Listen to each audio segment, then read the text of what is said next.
eny ary alohan'ny andraisantsika tenin'Andriamanitra dia anondrika ny lohantsika ihany itsika, tsy mampaninona mihitsy no hoe mivavaka isa minitra, satria ny tenin'Andriamanitra ary no miteny hoe aoka tsika hivavaka mandrakariva ary tsy reraka, izany hoe tokony hivavaka foana isika. Eny ary Andriamanitra rainay tsara indrindro, indreto indray izahay manatrika anao amin'ny alalan'i Jesosy Kristy Tompo izay velona tanatinay. Velonay izahay satria tsara ianao ary mbola fantatra fa anao zava-dehibe noho ny nomaly, ary efa voahomanao ny zavatra rehetra ilainay momba ny fiainana, ary koa ny teny izay mety anafahanao anay ao anatin'izay rehetrarehetra mety nalavo anay, ary indrindra fampahirezana anitsiana izay zavatra rehetra izay tsy mety dia ianao ny aoka hitety hitenenanao fanamasina ary ninina tsy fataterahako dia fonako aminao zany Andriamanitra, ary aoka ianao ny teny amin'ny alalan'ny fanahinao atamiko ho voninahitry ny anaranao zany ninina ny izay mety ho saka nataon'ny Satana amin'ny endrininina didiko amin'ny anaran'i Jesosy, tsy manana fahefana, tsy manana hereto zany ankehitriny amin'ny anaranao Jesosy mitenenenao raha io, amen. Amaky tenin'Andriamanitra. Faky teny izay vakitsika an'io dia hita ato amin'ny Exodosy 7:10 andininy voalohany ka hatramin'ny 11. Exodosy 7:10 andininy voalohany ka hatramin'ny 11 vakina amin'ny anaran'i Jesosy. Ary nifindra ny fiangonana dia ny zanak'Israely rehetra ka niara tao an'efitra sina arak'izay natorony Jehovah hidobiny, dia nitoby tao Refidim ary tsy nisy rano hosotroan'ny olona. Nilahady tamin'i Mosesy ny olona ka nanao hoe io rano izay mba hosotroanay. Fa hoy Mosesy taminy, nahoana milahady amiko ianareo? Nahoana ny makafanahan'i Jehovah ianareo? Ary nangetaeta teo ny olona dia nimonimonna tamin'i Mosesy izy ka nanao hoe nahoana ianao no nitondra anay niakatra niala tany Ejipta fatiketaetanay sy ny zanakay ary ny bibinay? Ary Mosesy nitaraina tamin'i Jehovah ka nanao hoe ahoana no ataoko amin'ireto olona reto? Fa mila hitorabato ahy izy. Ary hoy Jehovah tamin'i Mosesy, mandro soa eo anoloan'ny olona ary hitondray hiaraka aminao ny olon'i Israely, ary ny tenao ilay nikapohanao anely dia eto ny an-tananao ka mandehana. Ary indro hijanona eo anatrehanao eo ambonin'ny aram-bato any Horeba aho, dia hikapoka ny aram-bato ianao ka hisy rano hivoaka avy aminy hosotroan'ny olona. Dia nanao izany Mosesy teo eo mason'ny olon'i Israely. Ary ny anaran'izany tany izany dia nataony hoe Masa sy Meriba no niady nataon'ny zanak'Israely sy noho ny nakany fanahiny Jehovah hoe eto aminay va Jehovah sa tsia? Ary tonga ny Amalekita ka niady tamin'ny Israely tao Refidim. Io Mosesy tamin'i Josoa. Mifidiana lehilahy ho antsika dia mandehana ka miady amin'ny Amalekita. Rapitso dia hijoro eo an-tampony avoanao ka hitana ny ten'Andriamanitra ety an-tanako. Ary Josoa dia nanao araka izay efa nolazain'i Mosesy taminy ka niady tamin'ny Amalekita izy. Ary Mosesy sy Arona sy Ora kosa niakatra ao an-tampony avoana. Ary raha nasandratry Mosesy ny tanany dia nahery ny Israely, fa raha nampidiny ny tanany dia nahery kosa ny Amalekita. Fa efa vizana ny tanan'i Mosesy ka dia nakabato izy roa lahy ka nataony teo ambanin'ny Mosesy hipetrahany. Ary Arona sy Ora dia nanohana ny tanany ka ny iray tamin'ny anila ary ny iray kosa tamin'ny anila. Dia naharitra tsy nidina intsony ny tanany mandra-pahafatin'ny masoandro. Ary Josoa dia nandresy ny Amalekita sy ny olony tamin'ny lela-javatra. Ary hoy Jehovah tamin'i Mosesy, soroaty eo amin'ny boky izany ho fahatsiarovana ka ambarao amin'ny Josoa fa ho foanako tokoa ny fahatsiarovana ny Amalekita tsy hoeny ambanin'ny lanitra. Amen. Amen. Mahafinaritra be mihitsy izany tenin'Andriamanitra izany hoentintsika fampahirezana androany ndraiky. Ny zava-dehibe amin'izany resaka izay natao teo izany dia hoe nafindra ny Andriamanitra ny zanak'Israely tamin'ny alalan'i Mosesy hoentina handroso.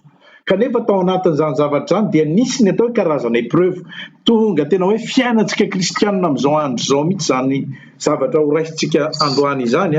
Tena tiako mihitsy ianao tena hoe concentré tsara, satria handray fampahirezana indray hoe inona no lesona azontsika tsoahana amin'izany zavatra izany. Ozintsika teo hoe rehefa nandefa ny zanak'Israely izy hifindra dia nisy ny atao hoe karazana filana izay nangatahany zanak'Israely tamin'ny Mosesy hoe maninona izay no entina aty amin'ny tany foana izay tsisy rano, mangeta ety ane izahay e. Ohatrany hoe isika tadidio tsara fa tsika tamin'ny mbola tsy nandray an' Jesosy, tamin'ny mbola tsy navotana isika, mbola tao anatin'ny zanak'izao tontolo izao isika, ohatrany tsy dia nahatsapan'izany hoe nisy épreuve firy zany ny fiainana, fa tao ohatrany hoe mandehandeha, ohatra mody mety zany. Hany ka lazain'ny mpanao salamo any amin'ny salamo fahatelo amby fitopolo hoe saika potraka ohatra saika lavo fialonana nahita an'ireo mpanao ireo ratsy fanahy fa toa tsisy fanahintainana ny fiainany. Dia ohatr'izay ny fiainantsika tamin'ny mbola tsika teo ambanin'ny fandevozin'ny Satana. Fa rehefa navoaka an'Andriamanitra nafindrany ho amin'ny fanjakany zanany mba azahoantsika an'ilay tankanana dia fiainana mandrakizay dia tadidio tsara. Fa misy ny karazana épreuve na tiako na tsy tiako, na tianao na tsy tianao. Dia ny zavatra voalohany tsanga dia zao hoe betsaka ny zavatra nahazatra ny zanak'Israely andeha atao hoe sariteny fotsiny hoe fisedrana, satria dezera ny zavatra nisy teo. Nisy zavatra teo amin'ny fiainanao tsy maintsy esorina, nefa nampangetaetanao mila manao an'izay foana ianao toy ny fiainana taloha, nefa tsy maintsy esorina araka ny tenin' Jesosy le any amin'ny Luka 7:3 raha misy dia anaraka dia tsy maintsy mitondra ny azo fijaliana. Mandeha ianao mamonjy an'le tanjona dia le fiainana mandrakizay izay ny teny fikasana dia tsy maintsy misy karazana épreuve, tsy maintsy lalovanao dia teo indrindra no nasiany Jehova ny karazana hoe inona ny tokony ataonareo mandritra ny épreuve. Zavatra nafinaritra dia zao lany eky nampitarika i Mosesy aza, satria naritan'ny fitarainan'ireo olona entiny dia tsy natatsiaro tsony izy, fa voatery izy niantso ny Arona sy Josoa. Ary ny zavatra nafinaritra dia zao inona ny lesina azontsika tsoahana mandritra ny épreuve mahazo asy anao, satria tsy tapitra ny filanan'ny rano ny zareo dia indray ny Amalekita le adversera lehibe. Dia ohatr'izay koa fiainantsika kristianina hoe afaka ny épreuve majinika dia rehefa mandroso ianao, mandroso ara-panahy ianao, dia misy mahery noho izay indray ny karazana hoe épreuve lalovanao eo amin'ny fiainana. Ary le épreuve io dia tsotra ary tokana ny solution no mihaino Jehova azy ireo. Inona ny zavatra hitantsika ny tsanga teo hoe rehefa nakeny tendrombohitra, inona ny dikany hoe makany tendrombohitra? Manatona ny fiandrianan'i Jehova, manatona ny fiandrianan'Andriamanitra ao anatin'ny épreuve, fa tsy nijanona niaraka tamin'ny épreuve. Inona ny tiako lazaina? Janona niaraka tamin'ireo zanak'Israely izay efa migonongonona. Rehefa tafaraka amin'ny problème ianao, miresaka problème ianao dia tafaroboka ao anatin'ny problème tanteraka ary tsy tafarinao intsony. Nefa ny zavatra tokony nataony dia nisitaka tamin'ny problème manokana izy. Zany hoe amin'ny fotoana mandalo amin'ilay problème siady ianao dia adinonao ilay problème siady fa ny zavatra nataon'ny Mosesy dia niaraka tamin'ny Josoa, i Arona, dia ny zavatra nataony zareo dia hoe isaky ny raikitra le ady amin'ny Amalekita dia nanandratra ny tanan'ozy izy Mosesy any an-danitra.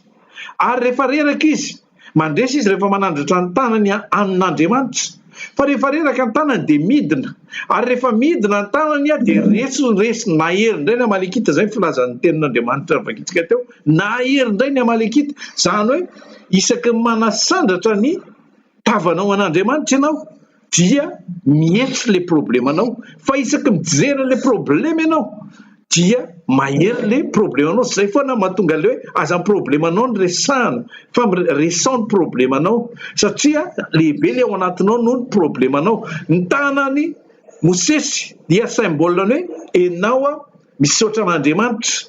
Ny tanany Mosesy manadiny fa mijery reraka dia resin'le problème ianao dia tsy manana hery intsony hoentina atsiarovana an'Andriamanitra.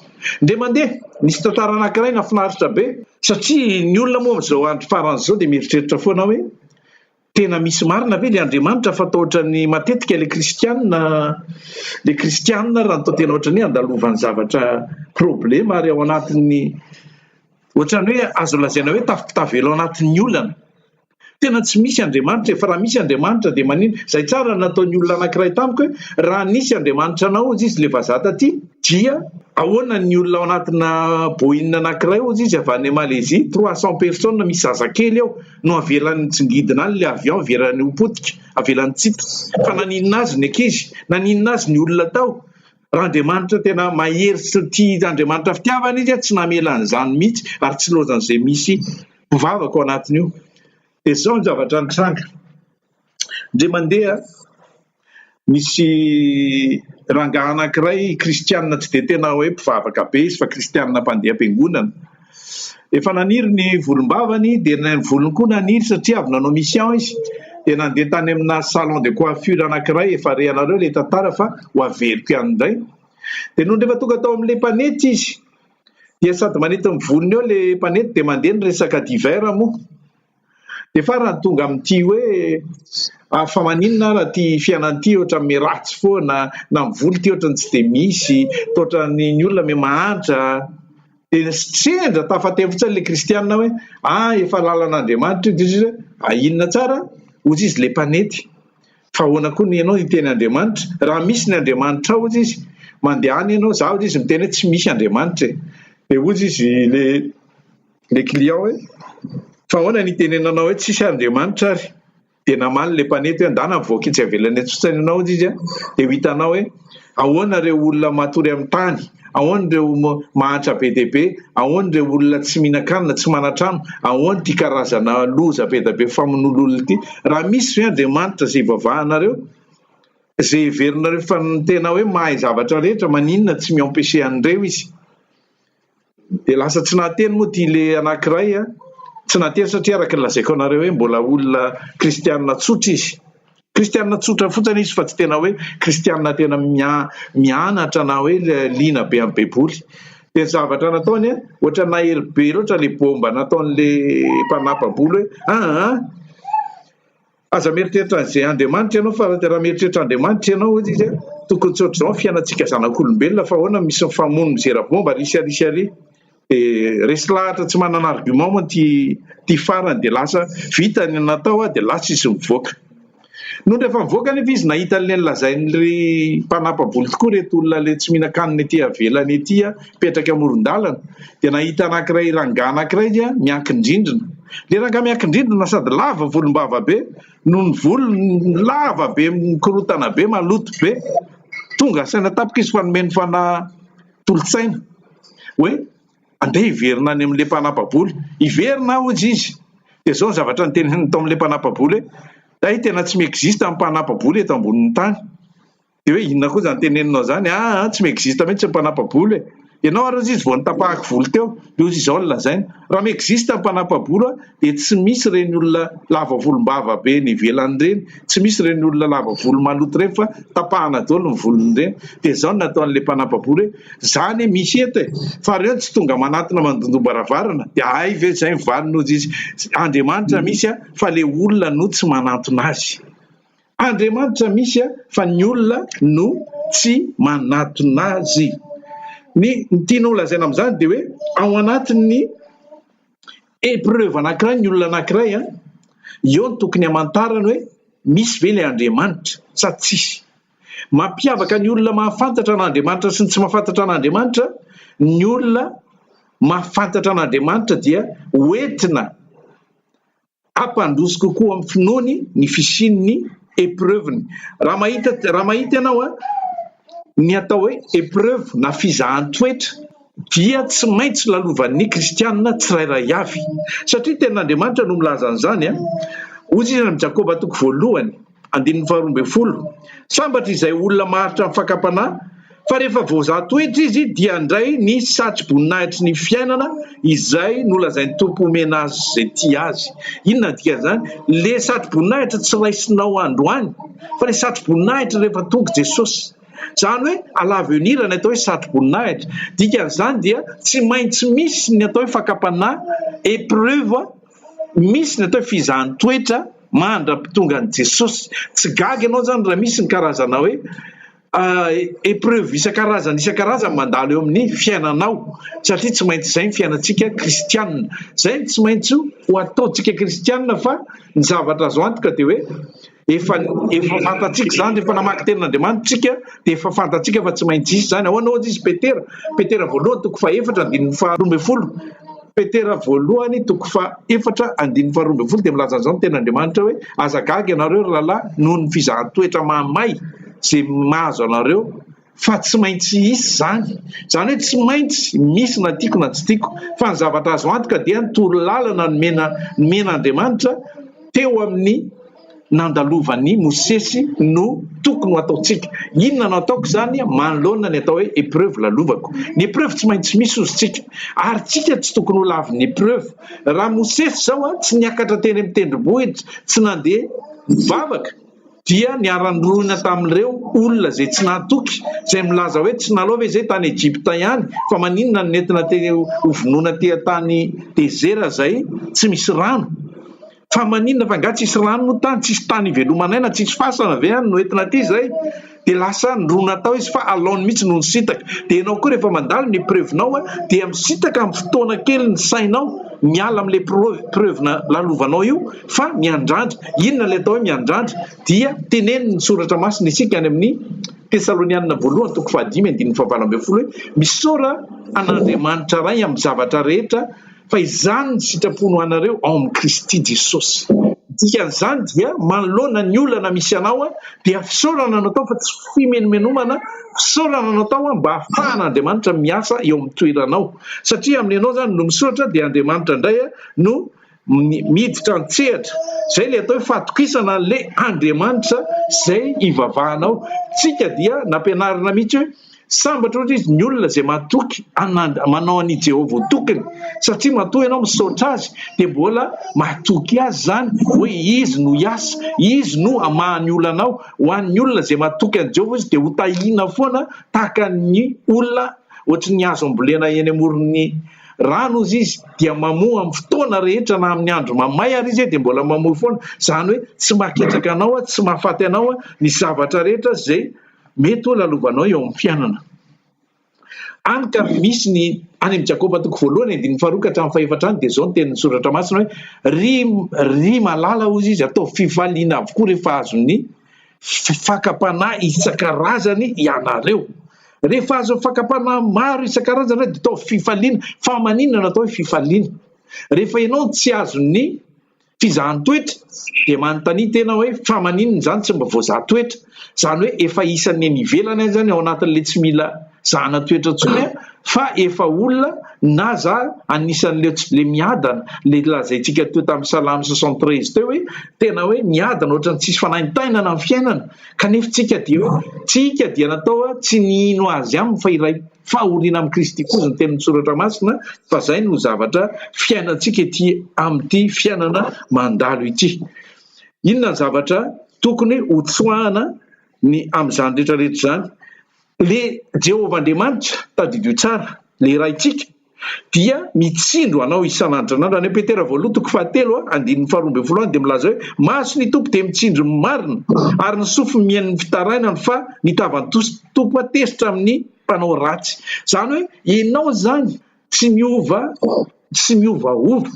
ao anatin'le épreuvenao, tsy voatery ianao anaraka ny onjan'ny épreuvenao, fa ny fatokisanao an'Andriamanitra dia zay no ahitany hoe tena mahatoky aty, ary zay nge le tenen'ny Ezra toko 9:2 hoe ny tanàn'ny tompo izy mahavonjy zay mitady azy, fa kosa mamono mikapoka an'izay rehetra mahafoy azy.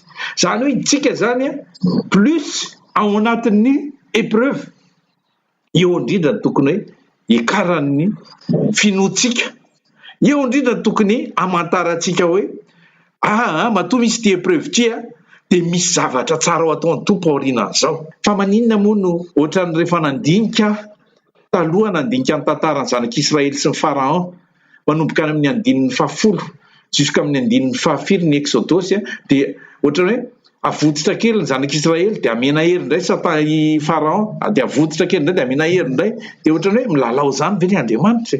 Tsy zay le izy. Fa Romanina toko 7:7 dia milaza hoe asandratra ozy izy Pharaon, asandratra omena hery mba anehoky ny heriko eo masiny olona rehetra eny ambonin'ny tany, zany hoe asandratr'Andriamanitra, avelan'Andriamanitra hiasa Satana, hiezaky ny hanapotika amin'ny fiainanao, hiezaky ny handavo anao, fa amin'izay fotoan'izay kosa Andriamanitra no miditra an-tsehatra aneho ny heriny eo amin'ny fiainanao, aneho ny voninahiny izy, ahatonga anao ho mandresy amin'ny ady rehetrarehetra zay lalovanao.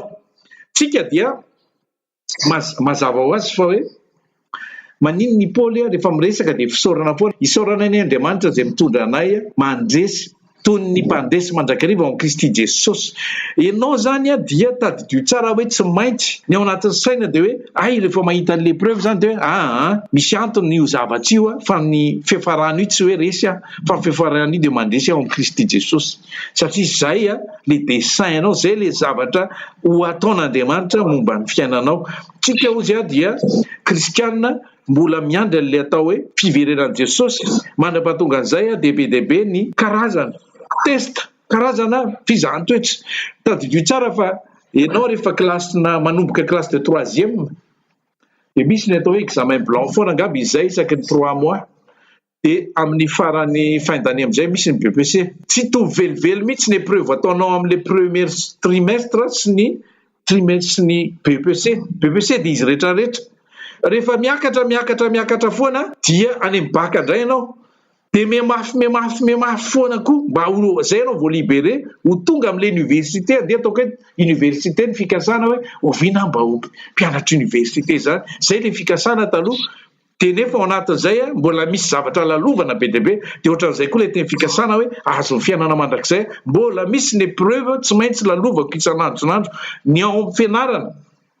Omena aloha ny lesona, omena aloha ny exercice, tonga amin'izay ny test, dia ohatr'izay koa zasainao hoe omena ny tenin'Andriamanitra, aiza amin'izay ny application-ny amin'ny fotoana lalovan'ny épreuve eo amin'ny fiainanao. Sa mandalo fotsakany le izy ohatrany hoe le rehefa mahare voalohany tsika dia le falifaly be hoe tena hitako kay zany zao ny zava-mitranga rehefa misy zao, fa rehefa tonga amin'izay le épreuve dia miroboka amin'ny épreuve ohatran'le nilazaiko teo hoe raha ohatra mosesika mijanona niaraka amin'ny zanak'Israely tao anatin'le problème dia niara-rendrika tao izy mianakavy, rendrika ny épreuve tao na Mosesy ary, fa Mosesy ny zavatra natao amin'ny voalohany dia nanandratra ny tanany. Io le teneniko anareo fiderana, manendrika ny hoe fiderana ny imaziny zany zavatra zany, dia rehefa amin'ny fotoana izy tsy nidera intsony ao anatin'ny adiny dia nahery indray le problème. Ianao koa toeraka izany hoe amin'ny fotoana manadino ianao hoe tokony hidery ianao anatin'ny problème dia tadidio tsara fa mitomby ihany le problème, dia eo ianao mahatsapa hoe tena loza be fa tena ahoana ity fa tsy ho afaka intsony, dia lasa amin'izay voatery resaka amin'ny olona à gauche à droite ianao. Tsika tadidio tsara hoe tsika tsy mila miakavanana fa vertical foana no tokony hiandradrantsika zany amin'izao andro iainantsika izao. Rehefa malalo amin'ny tompo efa marana antonotelo sady zavatra mahafinaritra dia izao hoe tsika dia manana an Jesosy Kristy izay aokavanany iray izay efa nilaza an'izao any amin'ny Apokalipsy 3:10 any hoe raha maharitra amin'ny teniko ianareo izy ka mankatoa azy, izaho kosa izy hiaro anareo amin'ny fakapanahy izay hiatra ambonin'ny tany, izaho hiaro anareo. Zany hoe satria misy tenin'Andriamanitra zay hoe satria nalay-panahy izy dia mahavonjy ny izay nalay-panahy ihany koa, sy izy inona Hébreu 2:20 angamba, dia maharo dia mahavitra izay nalay-panahy rehetra ihany koa izy dia zay zany ny tokony toe-tsaina ananantsika ary ny toe-panahy sy ny finoana ananantsika hoe ny épreuve dia tsy maintsy hisy, tsy maintsy ho lalovanao, fa ny zavatra tokony ataonao zany dia hoe misaora an'Andriamanitra foana, satria amin'ny fotoana ianao misaotra an'Andriamanitra dia tanteraka ny Romanina 9:20 milaza hoe zavatra rehetra dia miara-mahasoa an'izay tian'Andriamanitra. Zany hoe ny olona mahita an'iny hoe ratsy ny manjoanao, ratsy ny mahazo anao, fa Andriamanitra amin'ny faratsiana hitan'ny olona sy faratsiana heverinao tsy tafavoaka iny no manatsotra ny tanany amoaka anao ao anatin'ny épreuve misy anao ary ahatonga anao ho lasa mpandresy, ary izay mahatonga ny hoe amin'izany rehetrarehetra izany ozy izy le Romanina 8:37 dia manoatra noho ny mpandresy ianao, zany hoe mandresy amin'ny zavatra rehetra. Ohatra hoe malaiko ohatra foana hoe rehefa misy boxeur anankiroa, tsy azo atao hoe mpandresy mihitsy ny boxeur iray raha tsy nisy adverse teo, fa tsy maintsy misy adverse eo dia les preuves zany no hamantarana anao hoe mpandresy ianao. Ary maninona natao mihoatra manoatra noho ny mpandresy un peu plus. Le boxeur mandresy nandresy an'iny olona iny, fa le un peu plus dia hoe mandresy amin'izay boxeur rehetra eo izy. Zany hoe ninona preuve misy eo dia resinao zany, satria mahery ny ao anatinao izy no zay zavatra rehetra eo amin'izao tontolo izao, araka ny tenin'ny soratra masina any amin'ny Jaona voalohany 4:4 hoe ianareo dia naharesy izao tontolo izao satria lehibe ny ao anatinareo noho ny ao amin'izao tontolo izao. Lehibe izay koa le tenenin'ny Elisa mpaminamy tamin'ny mpanjakany Asirianina angamba izy iny le nilazany hoe aza matahotra izy fa lehibe momba antsika no momba azy.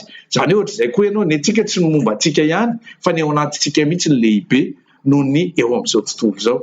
Dia ry hava malalao amin'ny tompo ho fampahirezana ho anao dia hoe manana hery lehibe tsika zay miaraka amintsika. Dia inona ny tokony ampatahotra antsika rehefa mamaky tenin'Andriamanitra any amin'ny Romanina 5:7-7 ka hatramin'ny farany antsika dia hoe inona tsika no efa nofidiana, dia inona no mahasaraka antsika, fahafatesana ve, inona no tokony hampangorora antsika, iza nanameloka antsika. Jesosy Kristy izy no mifonao antsika isan'andro eo kavanany iray. Zany hoe tsika zany tokony hanana fahasahiana miteny mihitsy hoe mahery amin'ny ady rehetra ataoko, satria izay no mahazanaka Andriamanitra antsika. Voninahitra ilay ho an'Andriamanitra irery ihany ho antsika kosa ny fiadanany. Vavaka isika ry Andriamanitra iray eo, tsapanay tokoa fa ao anatin'ny ady atrehanay dia tsy lavitra anay ianao, tsy nandao anay, satria ianao no niteny tokoa hoe na miamboa izay na mipetraka izay dia hita amin'ny masonao, ary tsy namelanay irery ianao fa ianao dia meloa lalana hatrany amin'izay rehetra ataonay.